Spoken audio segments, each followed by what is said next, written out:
Over my city park, yeah. We out in Atlanta. We out in Atlanta. Yeah, we out in Atlanta. Good in the city, yeah, we seeing that growth. Whole squad up, we ain't flexing no problems. ATL love, we invest in that hope. Out here trying to grow. If you from around here, they already know.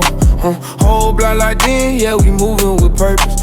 Turn pain to a plan, yeah, we showing that love. Bringing peace to them streets, that where we pull out. ATL stand tall, yeah, we built for this. Block stay tight, yeah, we moving as one. New winds hit the street, and we chill when they come. No beef, just peace where we from. ATL got love, and the love goes strong. Hope for my city podcast. Welcome to Hope for My City. Once again, we are here in Atlanta, Georgia, man, the ATL. And we're sitting here with Mike, Coach Mike Vail, and so grateful to have him with us. Mike, tell us a little bit about yourself. I just recently retired from the Atlanta Police Department. I did 28 years. About 25 of those years, I worked at the Police Athletic League, and I mostly coached youth boxing there. We have a gym called A.D. Williams Rec Center, and I've been coaching boxing over there a long time. Man, for people that are not familiar, what area is that in town? That's northwest Atlanta. It's right off Bankhead Road, and for a long time, the Bowen Home projects were right across the field. So there's just a lot of kids we used to have come to the gym every day. Yeah. But how many kids would you say? I mean, back then, we get about 50 kids a day inside the gym. Wow. Well, what year was that? From what year to what year did you do that? Probably from from 2000 to about 2016. 16 years there. Yeah. And those are what were they, apartments or? They're apartments, yeah. Okay. And so tell us about that. Well, first of all, what landed you here in Atlanta? I'm originally from a small town outside of St. Louis, Missouri. I grew up, I started boxing when I was 8 years old. I watched a Rocky movie, and my mom took me to a gym. I boxed a couple of years from 8 to 10, and then the gym in my town shut down. When I was 16, I remember watching Evander Holyfield in the Olympic Games, and it inspired me. I watched that '84 Olympic team, and it inspired me to get back to a boxing gym and try to face my own boxing dreams. And I actually worked over the summer, got me a little car, and I used to drive into St. Louis to a gym called 12th and Park. It was at the Darce Webby Projects, and I used to drive there about 4 or 5 times a week. Because at the time, I looked in the newspaper to see what was the most successful gym at the Golden Gloves, and that was it.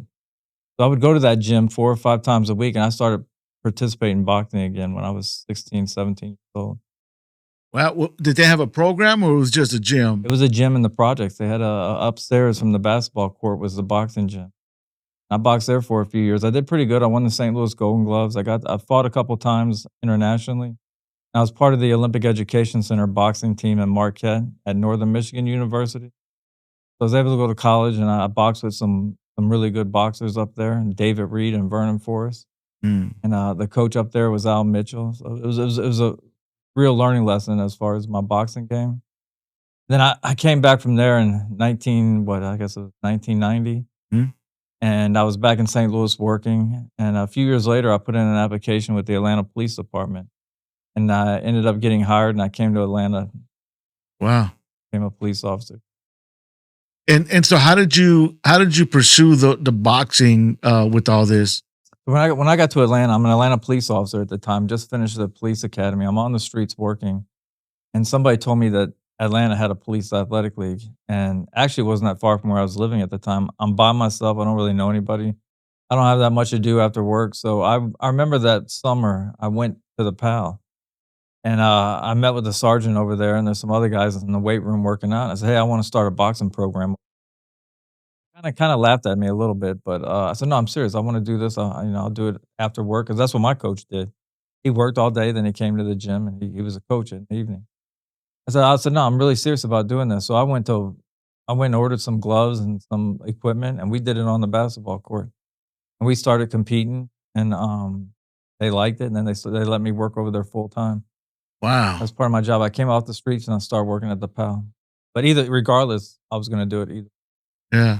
And so you started doing that for PAL. What year was that when you started that? Around what It's year? about 1990, 1991, 1990. because I was volunteering. So actually, let me back up a little bit. I was volunteering for about a year until they brought me over full time. I think they're kind of seeing if I was gonna keep coming. Yeah. But if it didn't matter either way, I was gonna keep coming. I was gonna start a boxing program and bunch of kids. I had a bunch of kids that were in there every day, and we started competing. And what was that like?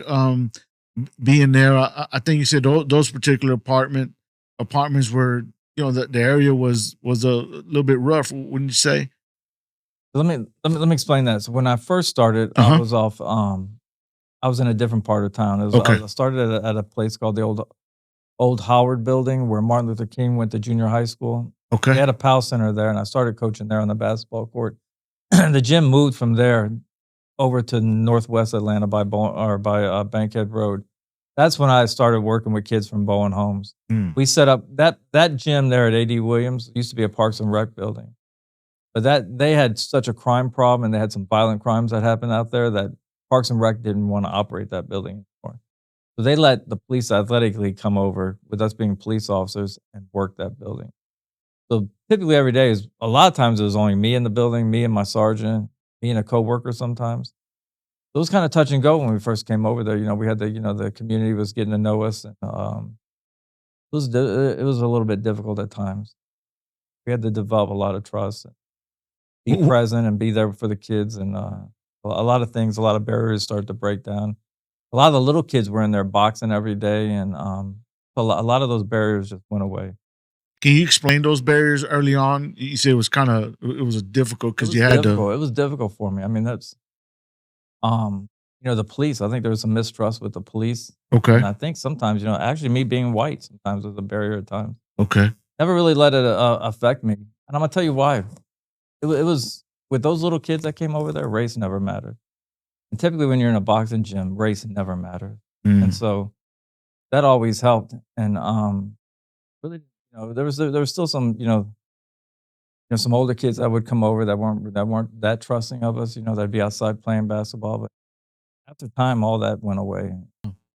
Um, and so when you talk about the challenges, what were the biggest ones you could think of at that time?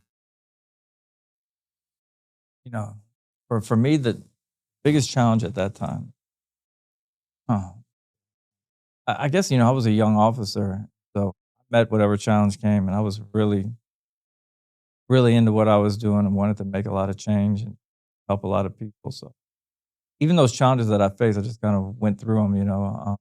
Kind of violent out there. There's times I could hear gunshots while we were outside playing basketball. You would hear different stories about what no kids that got shot, no kids that got killed. Yeah, it was violent. Bowen Homes is one of the most dangerous housing projects in the southeast of Atlanta. I mean, southeast of the country, but it was violent. You could hear gunshots when you were outside. We used to practice baseball out in the field, and I remember almost every time we practiced baseball, a car would come running through the field. 'Cause sometimes you get stolen cars, and that was sometimes they had a little back way to get out of Bowen Homes, and they'd come running through the field. It was almost kinda normal to see a car sometimes being chased by the police, and here it comes running through the field to get away and come through the backside of the gym to get out of there, While you're just playing while we're sports with the playing kids? basketball, yeah, while we're having baseball practice or playing basketball outside. So tell us how that works. So you're there, and apparently, obviously there's different type of sports for different seasons. Kind of help unpack how y'all would do that, deal with all the different sports. Well, where I was at, we did we mostly did boxing, but, baseball we also did over at AD Williams. Okay. If you participate in another sport, football or basketball or something else, we had another center on Martin Luther King called Anderson Park, Okay. and that's where the other sports would take place at. Mm, okay. And then, uh, how were the relationships being built there? I mean, how was that experience as you continued on? You know, at Bowen Homes, a lot of the kids at Bowen Homes were participating in sports with the police athletic league after we moved in over there. So, imagine kids. Our vans were going into Bowen Homes a lot to pick kids up, to take them to football practice. take him to basketball practice. They would walk across the field for boxing. So there's just a lot of things. It was the vans were always in and out of Bowen Homes. So, they treat us pretty good. We became part of The part of the community there. foundation of the community over there in a way. I And remember when we say vans, you mean police police vans are vans, yeah, going in police there. athletic league. Yeah, the vans would say police athletic league on them. Mm-mm. I remember driving through there to take kids home at night, and I remember just like thousands of people out front on the street, and I had to get down this street, and just as far as you could see, people everywhere, and they would move because they saw it was a police athletic event. They Oh, would move. They knew I was in that van. They say Coach Vail's coming, and they would all move out and let us through. wow. So, I mean, Thousands of people out there? thousands of people would be out there sometimes.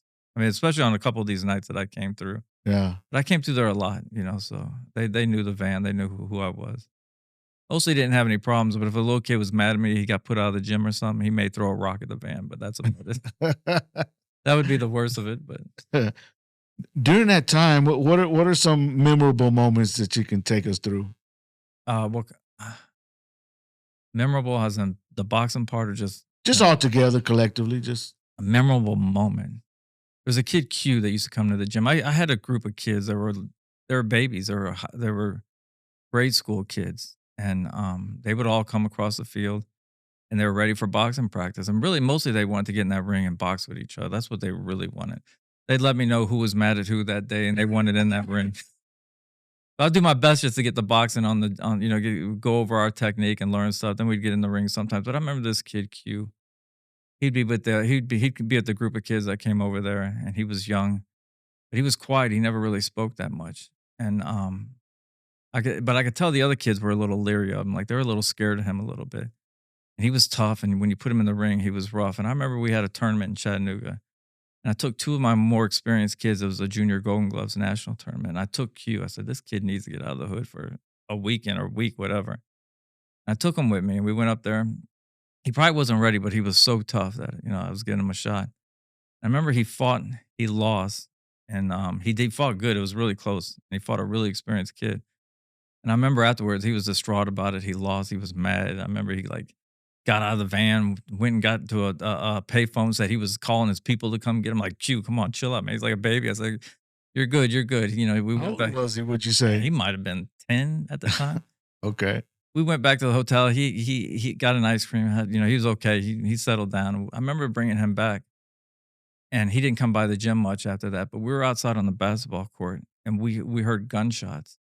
And I told the kids, I said, "Let's get back in the gym." I took them back in the gym, and I knew when something like that happened or something in the neighborhood happened, one of these kids is always going to come back and tell me what happened. I remember like an hour later, some kids ran up there and said, "That was Q. Q just shot 3 people." Oh wow. I'm thinking to myself, that can't be humanly possible. He's a baby. That can't be. He's a. And I remember that happened, and I remember going back into the neighborhood after that, and I would see Q there, and I'm thinking, he tried to get in the van. So, "Oh, Q, you can't do that." And I remember going back, and I called homicide. They didn't have anything on, but they did pick him up. He had shot. He didn't kill anybody, but he had shot 3 people. And I remember thinking to myself, how is this even possible? And 10 years old. he's like 10 or 11 at the time. He was a Yeah. baby, but I remember all these years. I always wondered. I would ask the other kids what happened with him. And they said he'd gotten locked up for some other stuff, and he'd been down for a long time. And a couple of years ago, I was in the gym, and I was working with some kids, and I see somebody come in through the door, and it kind of looked familiar to me. And he kept walking over, and he comes over to me, and he smiles, and he's got a couple tattoos on his face. I recognized him. It was Q. I hadn't seen him in all these years, and he smiled at me, and he said he wanted to come see me. And I told him, I said, "Hold up, let me go. I got to deal with this with Q right quick." And we went back into my office, and we started talking, and he gave me a hug and stuff, and said he just got out of prison. He wanted to see me. But I remember, talking to him, and I just, I don't always, talk about God that much, but I said, "Hey, man, the Apostle Paul, man, there's forgiveness in this world, man. Any path you ever take, there's redemption for everybody. The Apostle Paul can have redemption. You could have redemption for whatever that's happened in your life." But we talked. He said he still struggles with a lot of, the struggles he had as a kid, because obviously he had some really bad struggles. But I said, "Q," I said, "I never saw you smile as a kid. I saw you smile just now, so you must be doing a little bit better, man." Because he said he's trying. But that feeling of that kid walking in that gym that day and letting me know. And I think the thing that really sticks with me is before he left, he said, I love you. He told me he had to come tell me. It was kind of a strong kind of thing, right there that happened with him. Mm, And then he left and I never saw him again. But I always wonder about that kid, that all that stuff happened with him, when he was involved in that shooting. wow. Never saw him again. I used to hear stories about what was going on with him. Yeah. Wow. That was a powerful moment. Yeah, for sure. Thanks for sharing that. Um, so, at what point did you connect with Beth? We just interviewed Beth earlier. So when we first moved the gym to Bowen Homes, Huh? okay, there's kids that are poor in the world and they don't, but I remember those kids never even really talked about Christmas. Does that make sense? Yeah. Like some kids don't expect much. They didn't even talk about it. It wasn't even something that really came up. And I thought to myself, man, this is really bad, And I thought maybe I could help with this Christmas with these kids that were coming to the gym. And I was going at the time I was going to Wayuka Road Baptist Church, and I went there and I asked them if they could help for Christmas. They said they didn't do that, and they told me that I could check with Petrie Road United Methodist Church. They said they believed that they offered help for Christmas. So I remember coming over here and just on a whim, I said, "Hey, can you guys help these kids that I coach and box them with Christmas?" And they introduced me to Beth, and Beth said, "Hey, that'd be great. We'd love to help you guys." And it was ever since then for 20 plus years, they've been helping us with Christmas kindness. Every year we bring kids out here. I mean, we bring parents out here to get help for Christmas. So, Yeah. and not only that, other things, just different areas that we need help, they help us with it. She said you were a rookie law enforcement. She I said was you were a rookie cop when you first came in. I was a baby. Look, I was a young officer, thought I could change the world. And so I was starting with my neighborhood and my little portion of it. And so I was trying to make a difference right there. So Wow. Yeah, she was explaining that working with you all there at the PAL with Atlanta PD, that y'all drive in vans filled with people, yeah. and she was saying out of all the different partners they have, out of all the in some cases thousands of folks that they serve, that y'all would bring those that were in the most need. Yeah. And so, can you tell us about that? Well, especially back then, because I had families from Bowen Homes. So I was predominantly bringing ladies from Bowen Homes, that are desperately poor, impoverished to the as bad as could be, and we would put them in the van and bring them over here and give them hope for the Christmas holiday.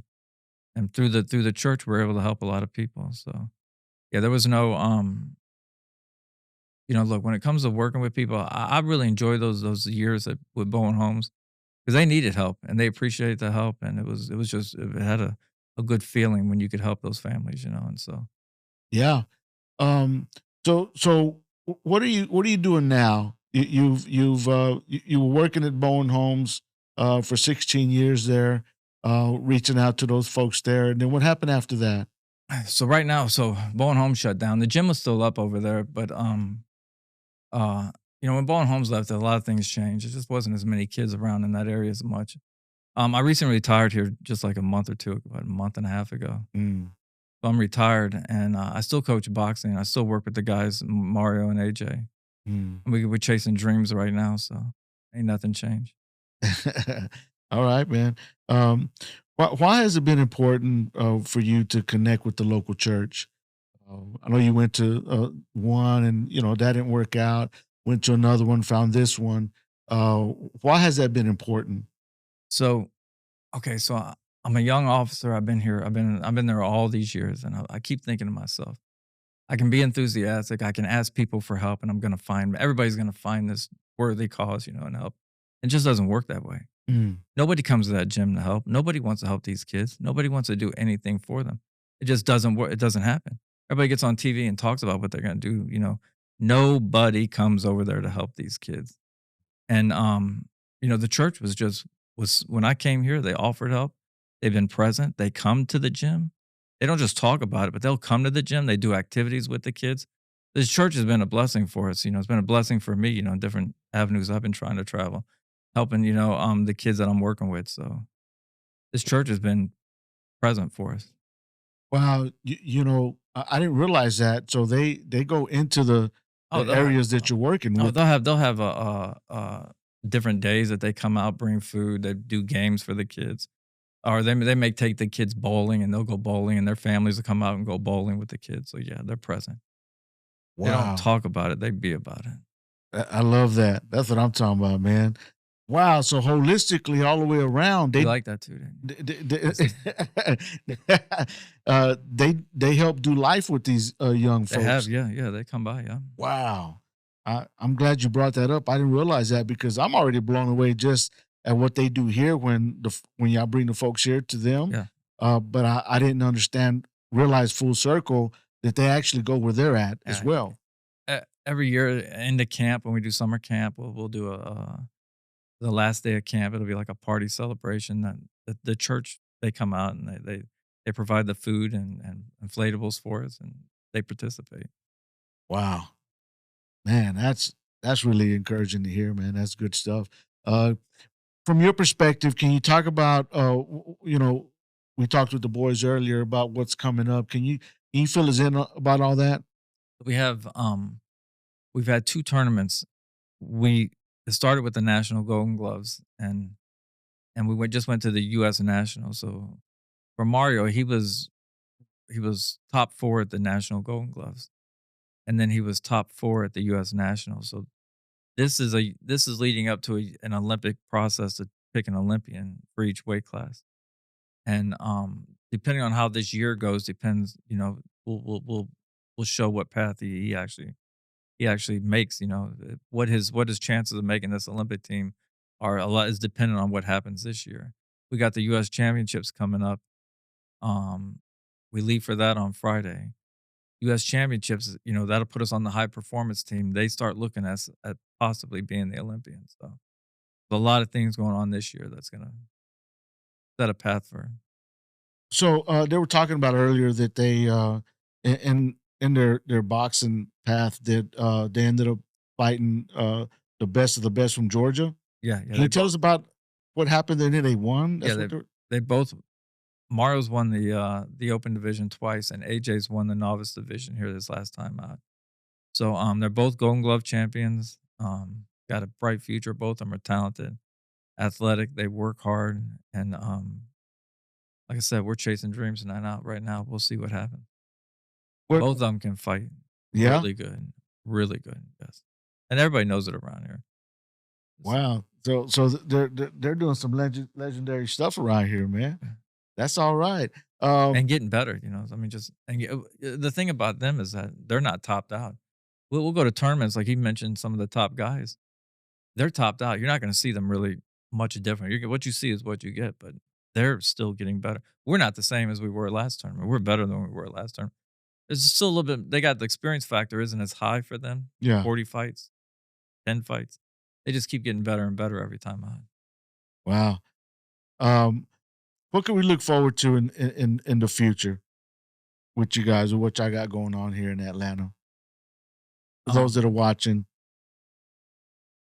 Well, we're gonna keep chasing these dreams right now, and keep boxing and keep training and keep getting better. I plan on keep working with kids, whether it be, in any capacity that I can. I'm still working with them, and there'll be other kids that I keep working with. I'll still keep coaching this sport. I love the sport.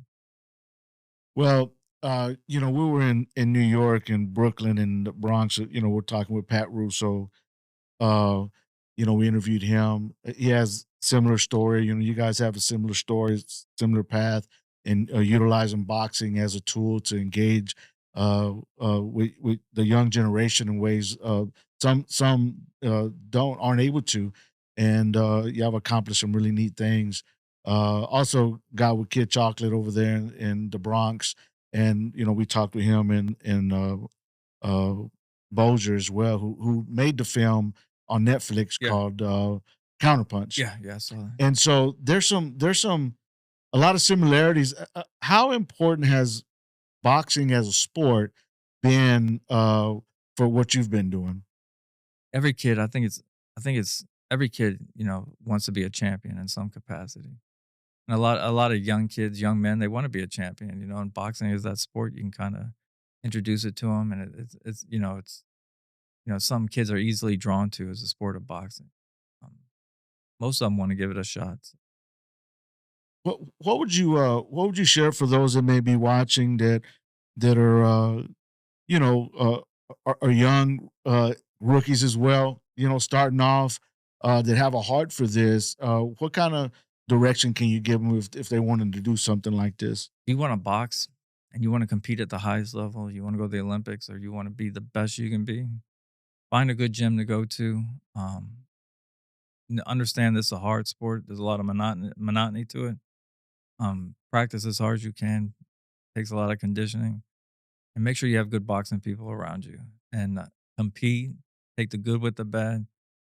Learn off your losses and try to get as many wins as you can. Get better. What about other type of sports? Do you apply kind of the same idea? Yeah, For, I do. Yeah, my son played baseball for a long time. I always try to get him around the best baseball people I could. Make sure that's a path that I'm familiar with. you said when y'all first started, even in boxing or whether it was baseball or whatever you ended up doing, you worked with what you had. You were working out in the fields. You didn't have nothing special. No, nothing special. You were even talking about just being outside with some boxing gloves. Yeah, on a basketball court. Wow, on a basketball And court. we competed and did well too, did really well. Yeah. So for those out there that have a heart to do this, I mean, that's proof that you can just start with whatever you Yeah, have. yeah. Hey, you better believe it because nobody else will. So believe in yourself and just go to work. Why has it been so why has it been so strong in your life to work with the young generation the way you have and are still to this day? I don't, you know, I went and saw that Rocky movie when I was 8 years old. My parents were, my mom, I live with my mom. She was concerned I didn't speak much. And when took an interest in the sport, she's like, I need to move on this. Because I was just a shy kid, didn't really ever speak that much.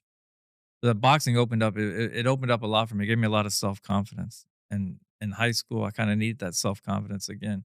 I looked at myself as a champion, "I'm gonna be a champion, I'm gonna do this, I'm gonna be an Olympian, I'm gonna be a champion." So it gives you self-confidence, and that's what boxing's always done for me. And then when I went to a gym, imagine this, I lived in a small town across the river from St. Louis. I used to drive into the Darce Webby projects, one of the most violent areas in St. Louis, and I boxed there. And these were lifelong friends, like brothers to me, and they live in the projects, right? Mm. And these guys were becoming like brothers to me, and they always treated me good, and I always had all my anxiety went away when I walked in that boxing gym. Take that to Northern Michigan University where I boxed up there, Vernon Forrest and David Reed, a bunch of other guys that they became like family to me also. Never left, we talk to this day. They're like brothers to me, you know what I mean?